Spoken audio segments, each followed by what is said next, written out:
लौ त सुन्दिन अब सुन्दी मिलाइ चाहिँ गरिहाल ल सम्धि अब तमासालीलाई मैले नबोलाउनु पर्ने थियो अब सुन्दी मिलाइ गरेपछि गरौँ अनि यो पाथरलाई पनि गर्नुपर्छ है त सुन्दी मिलाइ पनि गर्नुपर्छ यो पाथरले अनि तमासाले रानी बाल्ने र मैले चाहिँ सुन्दी मिलाइ मजाले गर्नुपर्छ अरे सुन्तीलाई माछाले गरे सुन्तीलाई पाथर गरे यस्तो पनि संस्कार हुन्छ सुन्तीज्यू कस्तो माछाले रहेछ यो त हाम्रो परम्परा हो नि यदि तँलाई हाम्रो परम्परा मन पर्दैन त रानीमा जान त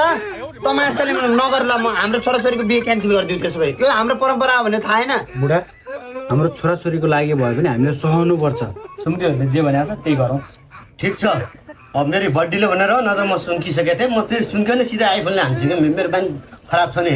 ल सम्धि तैँले चाहिँ त्यस्तो गाह्रो पिरो नमानेस् मेरो भाइ है हामी त भाइ भन्ने हाम्रो परम्परा नै हो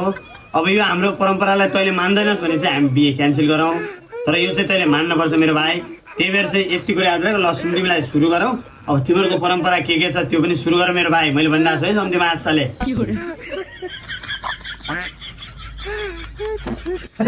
अब सुन्दी चाहिँ हाम्रो परम्परा अनुसार कस्तो छ भने सुन्दीले चाहिँ यता खुट्टा ढोक्ने सुन्दिनेले चाहिँ यता सुन्दिनेको खुट्टा ढोक्ने अनि च्याक्क लाएर मिठो मसिनो खुवाउने बुढी ढोकराएर त्यो ल्याइहाल है खाने कुरा पहिला ढोकेर भने ल्याउला ल जाऊ त बुढी यो पाथर्नीको खुट्टा ढोकेर जाऊ पाथर्नीलाई देख्नु बिर्सिनु ल आइज सम्झे मेरो भाइ ल आइज गर्ने हो र भने जान जा यो पाथरका खुट्टा ढोकेर के अब यो भाइहरूको परम्परा यस्तै रहेछ सम्धि भाइहरूको ल अब गरिहालौँ न त ल्याए मेरो भाइ ल भाग्यमान भाइ कान्ठा ल भाग्यमान भाइ कान्टी बुढी खानाको व्यवस्था गरिहाल सम्धि भाइ तेरो परम्परा के छ त्यो निकालिहाल है एकदम मिठो मसिनो चटाइलो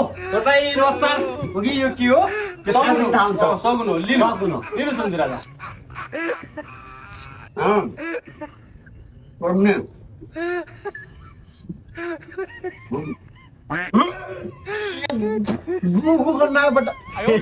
सुन्दिजी यो चाहिँ आफ्नै अर्ग्यानिक हो हाम्रो त यो गु खाएपछि शुभ साइड मानिन्छ है